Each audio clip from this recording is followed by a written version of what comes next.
Wah, Mbak Randa, Assalamualaikum warahmatullahi wabarakatuh. Mbak Randa sudah bergabung bersama kita di Instagram ya. Bagaimana kabarnya Mbak Randa? Alhamdulillah baik sekali, Mbak. Syukur, Alhamdulillah baik. Ini live dari mana ini, Mbak?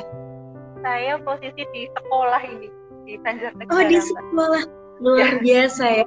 Guru inovatif ya, di sekolah masih bisa berbagi ilmu, masih bisa memberi manfaat untuk guru-guru lainnya di seluruh Indonesia.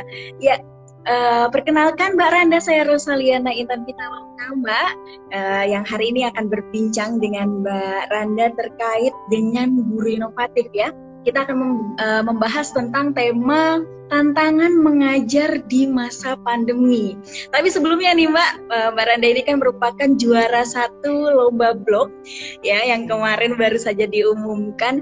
Bagaimana Mbak perasaannya setelah diumumkan menjadi juara 1 lomba blog gurinovatif.id? Namanya gimana ya? Waktu saya kan kayak hari itu deket-deket deadline tuh, Mbak. Nah, ketika deadline itu kok tiba-tiba banyak banget yang submit gitu ya, jadi banyak notifikasi. Wah, ini kok saingannya udah pada apa ya, yang terdahulu itu para yang sudah biasa juara kok pada submit ikut juga gitu ya. Sebenarnya udah sibuk tadinya, Mbak. Cuman ya kok alhamdulillah bisa dapat juara 1 gitu. Itu pertama kalinya saya ikut lomba blog dan alhamdulillah juara 1 gitu, Mbak. Nggak nyangka sebenarnya. Wah, luar biasa ya. Sebelumnya sudah dari mana nih Mbak pertama kali mengenal gurinovatif.id? Saya pertamanya kan udah follow-nya Hafex dulu ya Mbak ya. Iya. Di Hafex terus saya dapat notif ada yang gurinovatif.id. Nah, karena saya ngerasa ini langsung ke guru nih, jadi saya ikut follow gurinovatif.id juga gitu, Mbak. Oh begitu. Boleh Mbak diceritakan sedikit ya sebelum kita membahas tentang bagaimana mengajar di masa pandemi ini, latar belakang Mbak Randa menulis blog tentang guru inovatif yang dilombakan ya di gurinovatif.id. Saya sekilas baca nih, karena kemarin diberitahu oleh tim gurinovatif.id bahwa hari ini saya harus berbincang dengan Mbak Randa. Jadi saya kepo nih dengan Mbak Randa nih, saya juga ikut baca blognya, saya juga telusuri tentang Mbak Randa. Wah, ternyata Mbak Randa merupakan guru yang sangat luar biasa. Pernah menjadi guru SM3T di NTT ya Mbak Randa ya, yang itu juga menginspirasi guru-guru Indonesia yang lain, bagaimana mengajar di perbatasan, sampai Mbak Randa menuangkan dalam tulisan-tulisan di blog Mbak Randa ya. Iya, Mbak Randa, sebagai seorang guru nih Mbak Randa, sebenarnya kendala apa sih yang sangat berat ketika mengajar di masa pandemi ini? Yang paling berat ya, ketika kita dihadapkan untuk ngecek gimana sih siswa itu sebenarnya bisa dan mau atau enggak ya belajar di rumah saat pandemi seperti ini. Kan pandemi udah jalan 1 tahun nih Mbak, hampir 1 tahun ya, selama 1 tahun. Mungkin siswa itu awalnya antusias, tapi kan semakin kesini nggak cuma siswa sih, guru pun sudah mulai jenuh sebenarnya dalam kondisi ini ya. Jadi gimana sih cara menjaga siswa itu agar tetap antusias mengikuti pelajaran dengan berbagai metode sudah kita coba juga di sekolah, juga sudah banyak kebijakan menggunakan platform ini kita coba mana yang terbaik agar bisa memberikan pembelajaran yang terbaik untuk siswa gitu Mbak. Dari sekian banyak cara yang sudah pernah dicoba oleh Mbak Randa, apakah sampai saat ini Mbak Randa menemukan cara yang efektif nih, yang paling efektif untuk diterapkan untuk mengajar siswa di masa pandemi ini? Boleh mungkin dibagikan untuk kita semua agar guru-guru yang lain dari seluruh penjuru Indonesia juga ikut terinspirasi oleh Mbak Randa. Sampai sejauh ini jujur dari kami juga masih beradaptasi gitu Mbak, karena pun tantangannya setiap hari itu seperti berbeda terus gitu ya. Di sekolah kami sendiri kita mencoba dari yang pertama kita chatting lewat grup WA gitu ya, setiap kelas kita buatkan grup WA-nya. Kok itu sepertinya terlalu monoton ya, apalagi kan saya juga mengampunya pelajaran matematika gitu. Bayangkan deh Mbak, kita ngajar matematika hanya lewat chatting itu, wah gimana coba, yang kita ketemu aja itu siswa masih susah gitu, apalagi ini cuman kita hanya chat di WA gitu ya. Akhirnya di sekolah kita ada bekerja sama dengan suatu platform, nah kita menggunakan itu kan di situ juga ada video pembelajarannya gitu ya Mbak ya. Ada lagi kendala baru, ada siswa yang nggak punya sinyal, nggak punya kuota, sinyalnya terganggu, mati listrik sinyalnya hilang, gadgetnya nggak memadai. Wah, itu udah ganti-ganti terus gitu Mbak. Jadi kita masih gimana sih beradaptasi biar bisa mengatasi semua itu. Ya kita satu-satu gitu Mbak, masih belajar juga gitu. Tapi sementara ini apakah ada solusi apa yang sudah sedikit mengatasi atau mungkin sudah dikatakan bisa mengatasi dari masalah-masalah yang timbul itu Mbak Randa? Di sini sih kita lebih fleksibel gitu ya Mbak ya. Di sekolah masih menggunakan yang grup WA dan salah satu platform pembelajaran itu ya gurunya sih yang lebih bisa fleksibel. Misalkan jam pembelajaran 90 menit, jam 8 sampai setengah 10 itu nanti kita akan memberikan batasan siswa yang mungkin bisa sampai jam 12 atau tidak sampai 1 untuk pengumpulan tugasnya gitu. Karena ya itu tadi mengingat siswa ada yang sinyalnya suka hilang timbul tenggelam, ada yang kuotanya masih harus beli dulu gitu. Lebih ke gurunya sih lebih fleksibel, tidak terlalu menunggu dari siswa gitu. Penilaian juga otomatis kita harus lebih bisa fleksibel gitu Mbak. Tidak terlalu menuntut banyak dari siswa lah. Oh begitu. Nah sampai hari ini Mbak, apakah ketika Mbak Randa mengajar ini juga melibatkan peran orang tua untuk mengontrol siswa ketika dalam proses pembelajaran itu, Mbak? Tentu Mbak. Jadi di sini sendiri kita juga ada grup orang tua wali murid gitu ya. Jadi kita sudah data, ya sudah ada. Misalkan orang tua ini, nomornya ini juga nanti kalau misalkan kita ada kendala pun kita sudah kontak dengan orang tuanya gitu. Dari pihak BK juga sudah selalu ketika ada siswa yang kok seminggu nggak ikut pelajaran ya, berarti nanti sudah saatnya untuk di home visit atau nanti akan diberikan itu sudah ada prosedurnya juga. Kita juga selalu menggandeng orang tua gitu ya untuk mengontrol siswanya di rumah ya, karena pembelajaran dari rumah otomatis kita kembalikan ke orang tua sih Mbak. Jadi di sini orang tua juga memiliki peran dalam proses pembelajaran ya. Nah, di sini apakah dari Mbak Randa dan juga guru-guru di sekolah Mbak Randa memiliki tips atau saran bagi orang tua untuk dapat membantu berjalannya proses pembelajaran agar efektif di rumah, Mbak? Sebenarnya gimana ya? Ketika kita mau meminta tolong untuk orang tua ya, mungkin orang tua kita minta untuk membantu siswanya di rumah gitu.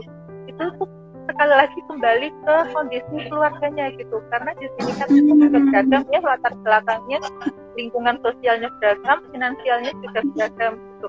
Terkadang ada orang tua yang memang menyediakan semuanya, kuota dibelikan, gadget dibelikan yang terbaru untuk mendukung itu. Pun ketika ada tugas nanti juga masih ditemani gitu untuk mengerjakannya. Tapi ada juga siswa yang berasal dari keluarga menengah ke bawah, itu nanti justru ketika pembelajaran akan diminta untuk kerja ikut jualan atau ikut di kebun, ikut di sawah gitu. Nah, jadi ketika kita meminta bantuan orang tua untuk memantau siswa di rumah, itu juga sebenarnya ada beberapa orang tua yang masih keberatan gitu. Karena toh ini kondisi pandemi juga ekonomi keluarga kan pasti sedang naik turun.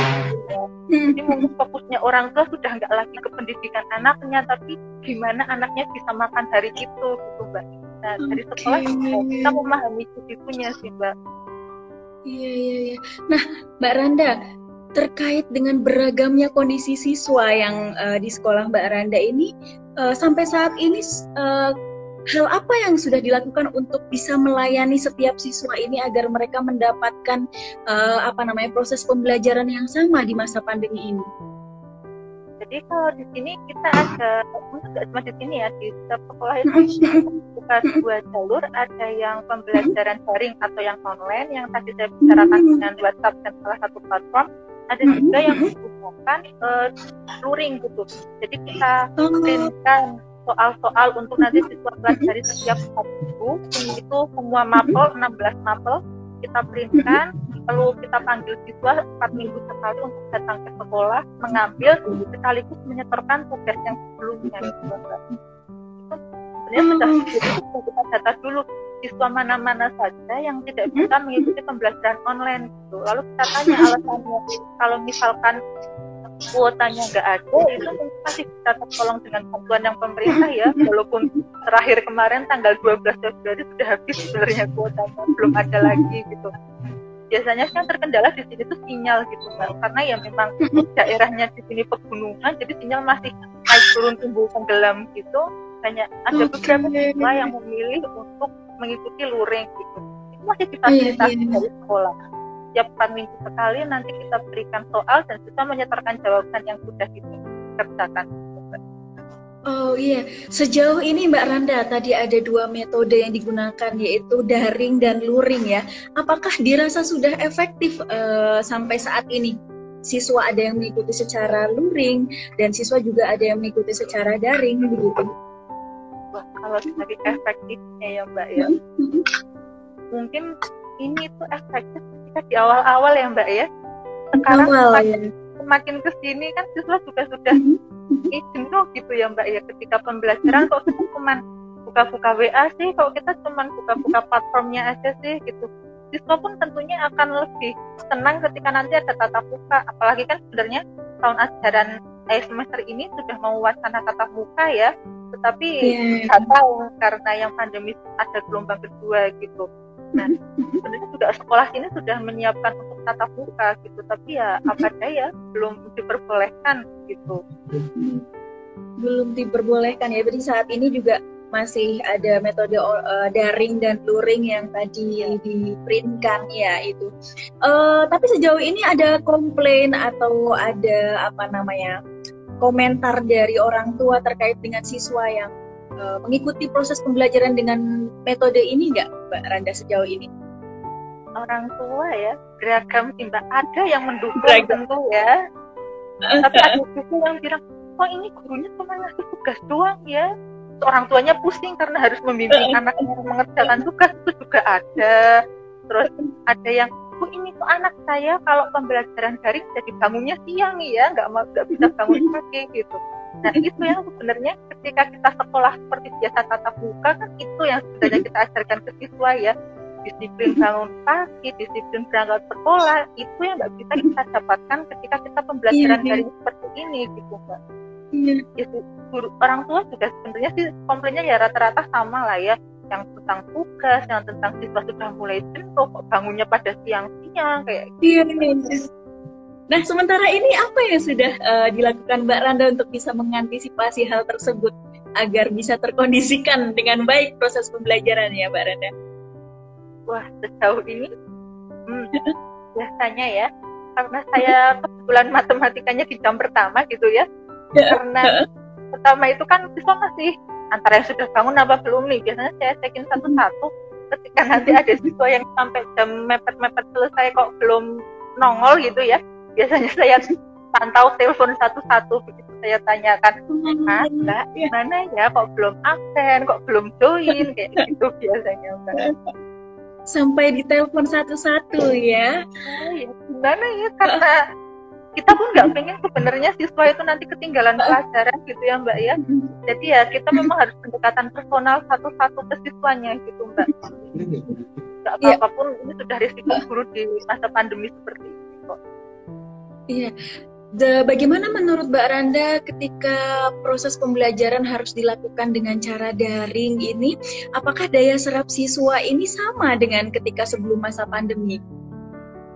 Daya serap ketika masa pandemi ini kan sebenarnya daya serap itu sudah di nomor sekian kan ya Mbak ya, karena ini sudah ada yang seperti saya bilang tadi, ada kendala sinyal, gadget, kuota. Nah terus ketimpangan itu semakin terlihat ketika kita pembelajarannya saat pandemi seperti ini.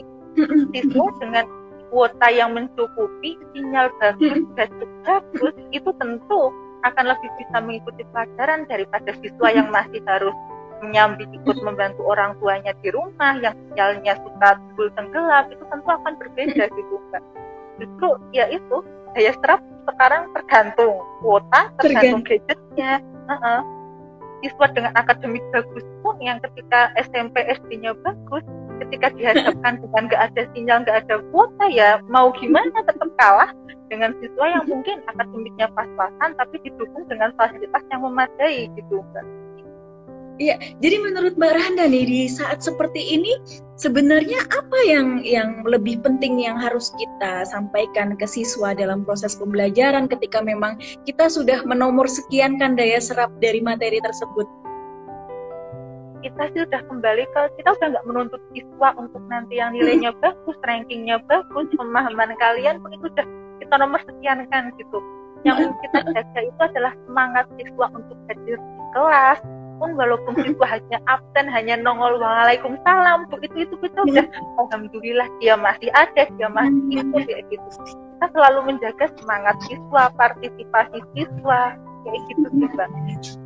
Ketika nanti kita sebenarnya menjaga pembentukan karakter ya Mbak ya, cuma di masa pandemi ketika kita nggak ketemu itu ya susah sebenarnya Mbak. Tetap susah ya. Tapi apapun ya itu di masa pandemi ini Mbak Randa tentunya sebagai guru inovatif ya di Indonesia tentunya sudah melakukan berbagai cara, sudah mencoba berbagai cara ya untuk bisa memberikan yang terbaik untuk siswa-siswa Mbak Randa sendiri. Dan mungkin ini Mbak Randa apakah punya saran nih untuk teman-teman guru di Indonesia ketika memang mereka mengalami kendala-kendala dalam mengajarkan sesuatu kepada siswa, apakah ada tips yang ini bisa diterapkan untuk segala situasi dan bisa diterapkan dalam segala kondisi siswa? Kita mengingat bahwa atmosfer kondisi siswa itu kan pasti berbeda ya, siswa satu dengan siswa lainnya, siswa di desa dan siswa di kota. Nah, apakah dari Mbak Randa sendiri kan juga sudah pernah mengajar di NTT, sekarang Mbak Randa kalau boleh tahu mengajar di mana Mbak?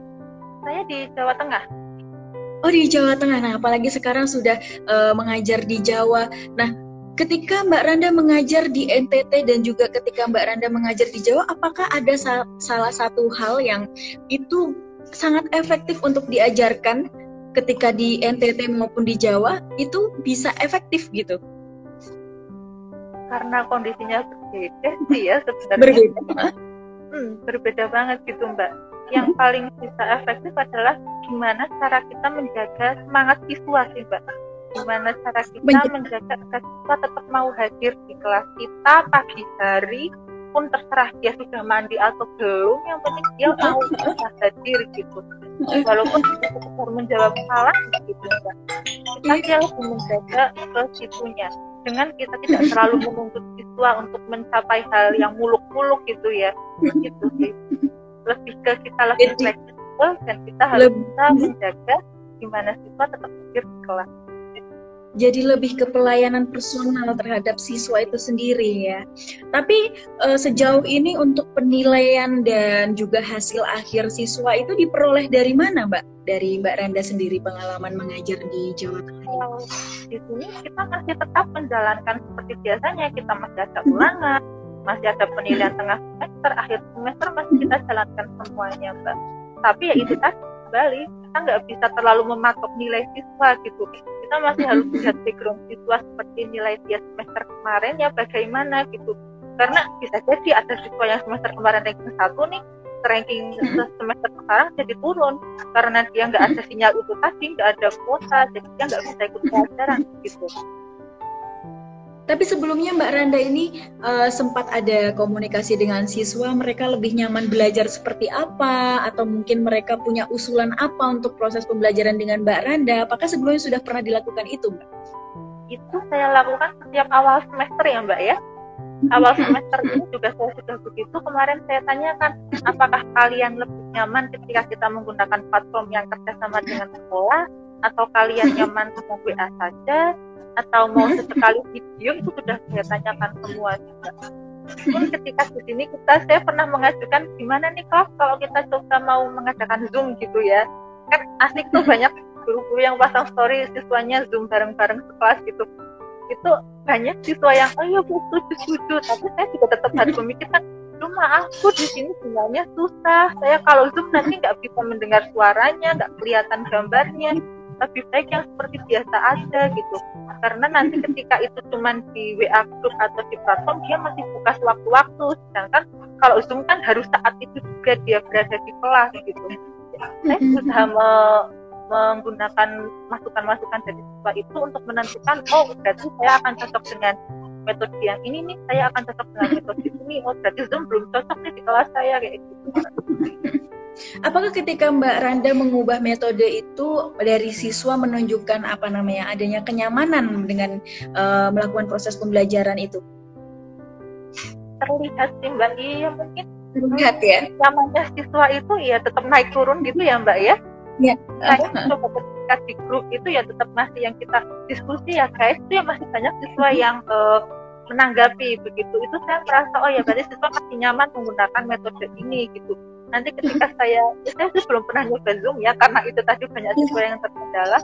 Cuman sejauh ini untuk metode yang saya pilih menggunakan grup WA dan platform itu alhamdulillah masih membuat siswa nyaman.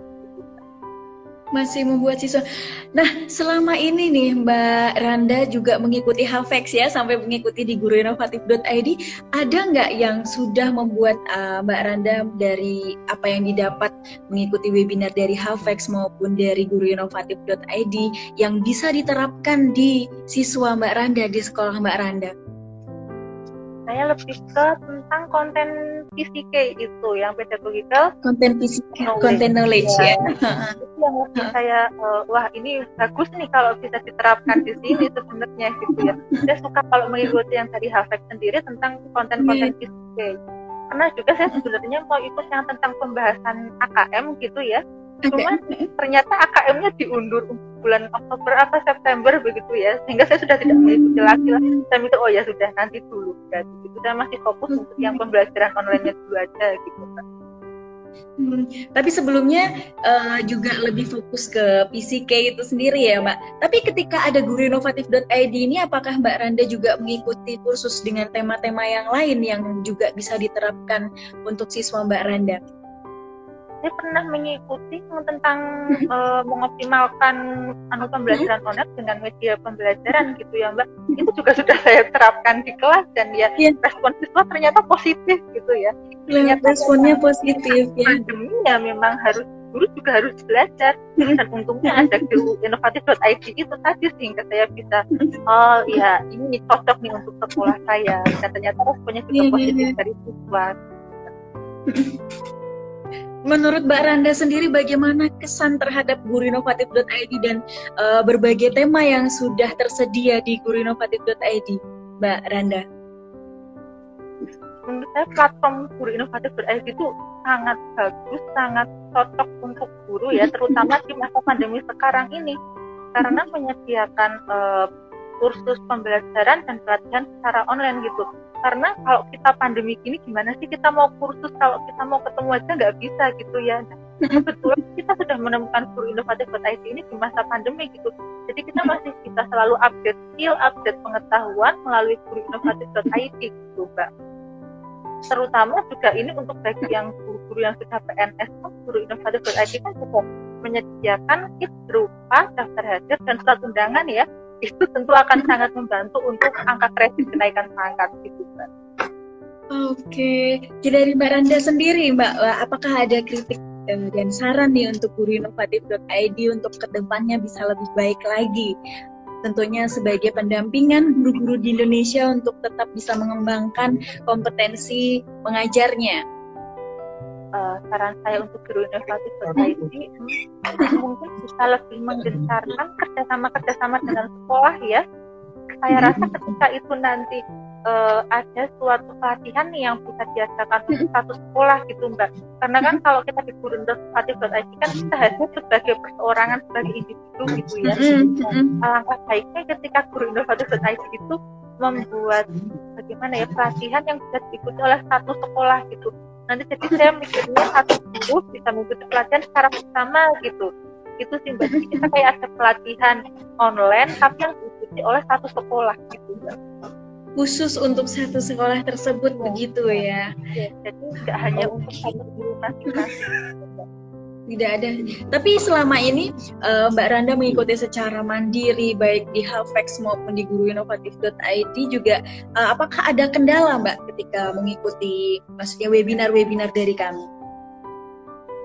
Sejauh ini nggak ada Mbak, malah sangat terbantu ya. Apalagi kan sejak saya mengikuti yang webinar pertama itu sampai sekarang ada selalu admin yang mengingatkan saya untuk ini loh ada jadwal webinar terbaru gitu, saya selalu update infonya gitu. Nah, itu yang sangat membantu ketika saya nggak bisa update IG-nya Hafiz ada pelatihan apa sih, ternyata ada admin yang menginfokan secara langsung nih ke WA gitu. Jadi saya nggak merasa akan ketinggalan info sih Mbak Hafiz akan webinar tentang apa begitu. Itu yang saya suka dari Hafiz, salah satunya itu karena pendekatan adminnya yang sangat personal ya, habis satu-satu begitu. Iya, nih Mbak Randa kan merupakan juara satu lomba blog guruinovatif.id ya. Dari Mbak Randa sendiri memperoleh informasi ini dari mana Mbak Randa? Saya tahunya dari Instagram. Dari Instagram? Guruinovatif.id. Jadi Mbak Randa mengikuti Instagram guruinovatif.id ya. Nah, apa yang membuat Mbak Randa ingin mengikuti lomba blog yang diadakan guruinovatif.id nih Mbak? Pertamanya kan saya ngerasa kayak ini temanya cocok nih, bisa saya ambil nih. Terus saya ngerasa yakin karena ini kan temanya tentang pendidikan gitu ya, saya sebagai blogger yang pemula gitu, jadi saya mikir saya bisa nih ngangkat tulisan tentang ini, saya tahu gitu saya mau nulis tentang apa gitu. Akhirnya saya memberanikan diri untuk menulis, tapi itu tadi saya sempat ciut ketika di detik-detik terakhir submit materi, submit link post, itu ternyata hanya pendahulu-pendahulu yang juga ikut submit gitu Mbak. Sebenarnya udah kaget di situnya sih. Saya sempat baca tulisan Mbak Randa yang diikutkan di lomba blog guruinovatif.id ini, mengangkat tentang bagaimana Mbak Randa ketika mengajar di NTT dan juga kesan Mbak Randa sudah mengikuti guruinovatif.id ini. Mengapa Mbak Randa mengangkat cerita tersebut Mbak di blog Mbak Randa ini? Karena boleh diceritakan sedikit Mbak? Ketika saya ngajar di NTT selama 1 tahun itu ya, saya jadi tahu nih ternyata kompetensi gurunya kok berbeda ya, kompetensi siswanya kok berbeda ya. Ada nggak sih jalan untuk kita menyamakan nih kompetensi guru di Jawa dengan di NTT nih? Ada nggak sih cara yang lebih mudah? Karena kan biasanya pelatihan itu hanya ada terpusat di Jawa gitu ya. Ketika guru dari NTT mau ke Jawa kok kayaknya jauh banget, harus melewati berbagai pulau, harus naik pesawat kapal dulu gitu ya. Kapan sampainya gitu. Nah terus saya tahu ini ada guruinovatif.id nih, bisa diakses dari mana aja, kapan aja. Nah ini cocok untuk menjembatani kesenjangan antara kompetensi guru di Jawa dan guru di NTT gitu Mbak. Nah, menurut Mbak Randa nih, apa yang membedakan ketika Mbak Randa mengajar di NTT dan juga mengajar di Jawa selain dari atmosfer siswanya ya? Selain itu ya, saya perbedaannya lebih ke tujuan saya ngajar sih Mbak. Tetapi ketika di sana saya tidak akan memforsir siswa bagaimana mungkin nggak usah disama-samakan lah akademiknya dengan di sini, karena siswa di sana kebetulan lebih suka ketika kegiatan di lapangan, ketika pembuatan taman, ketika kerja bakti, itu siswa lebih aktif daripada ketika siswa harus di kelas mendengarkan saya ngajar, menghitung matematika gitu, akan siswa akan lebih aktif gitu Mbak. Jadi di sana lebih suka kegiatan di luar ruang begitu ya. Iya. Bagaimana kondisi siswa di Jawa Tengah di tempat Mbak Randa mengajar ini, Mbak? Kalau di sini lebih bisa dibawa untuk ke pembelajaran matematikanya gitu Mbak. Kita tidak terlalu harus memikirkan metode yang cocok bagaimana sih ya, walaupun ya kita memikirkan juga, cuma siswa sudah terbiasa untuk berpikir lebih akademis gitu Mbak, yang melulu harus pekerjaan lapangannya gimana gitu.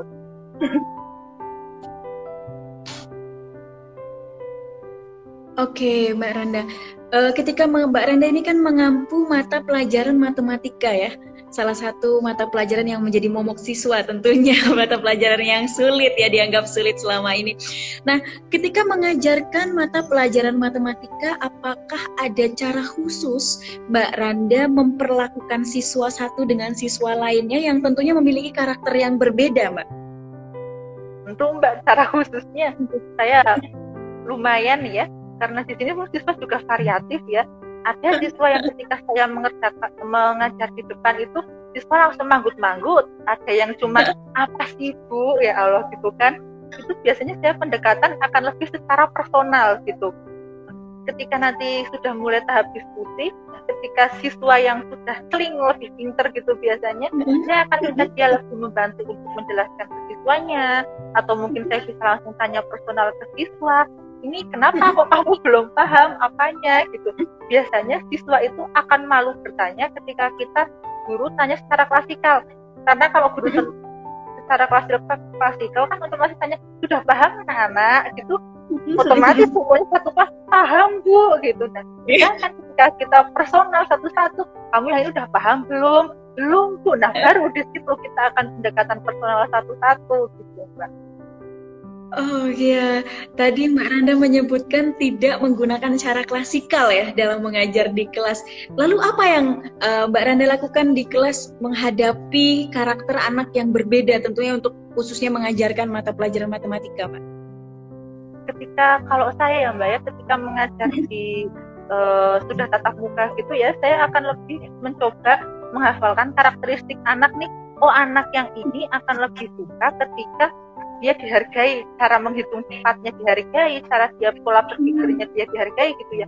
Karena kan kalau di matematika untuk mendapatkan angka 3 itu bisa 1 tambah 1 tambah 1, bisa 1 tambah 2 gitu. Nah, banyak cara siswa untuk mendapatkan jawaban itu. Cuman ketika dihadapkan dengan guru lain, mungkin dia akan langsung ciut gitu, karena kok jawabannya beda dengan guru ya. Bukan jawabannya, caranya beda tapi jawabannya sama aja, itu udah kayak langsung ciut gitu. Nah, sedangkan kalau di saya lebih ke, oh nggak apa-apa kok, bagus kok caramu gini ya gitu. Saya lebih ke melihat siswa itu mengerjakan step by step, terus saya akan tanya, saya lebih mengukur siswa bagaimana dia mengkomunikasikan jawabannya dia gitu. Cara dia bisa paham nggak sih kalau dia menjelaskan ke orang lain. Ketika dia bisa menjelaskan ke orang lain, otomatis dia sendiri sudah paham gitu, Kak. Oke, luar biasa ya Mbak Randa. Terima kasih sudah memberikan kita cerita yang sangat inovatif ya di siang ini.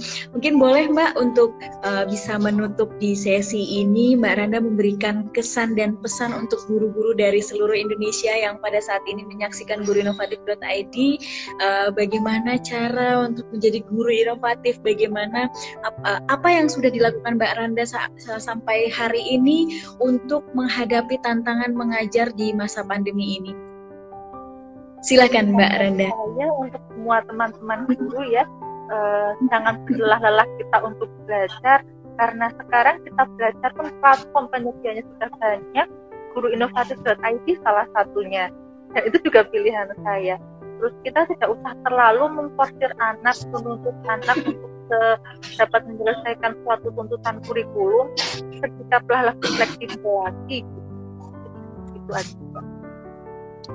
Oke, terima kasih Mbak Randa Ayu Nurliana Dewi ya, yang sudah bersedia berkenan bergabung di Bincang Guru Inovatif pada siang hari ini. Saya ucapkan selamat sekali lagi kepada Mbak Randa yang sudah menjadi juara 1 lomba blog. Semoga bisa terus menginspirasi guru-guru di Indonesia dan juga bisa menjadi contoh ya untuk anak didiknya nanti. Nah, Bincang Guru Inovatif ini semoga nanti bisa memberikan manfaat untuk seluruh guru Indonesia, tentunya untuk seluruh guru inovatif yang berada di Indonesia. Saya ucapkan juga terima kasih kepada Mbak Randa Ayu Nurliana Dewi, sudah memberikan banyak ilmu yang bermanfaat, cerita pengalaman untuk guru-guru di Indonesia, dan juga bisa menginspirasi kita semua pada siang hari ini. Semoga ini bisa menjadi amal ya dari Mbak Randa sendiri membagikan ceritanya di siang hari ini untuk guru-guru Indonesia. Terima kasih Mbak Randa. Selamat siang. Wassalamualaikum warahmatullahi wabarakatuh. Salam guru inovatif. Salam guru inovatif.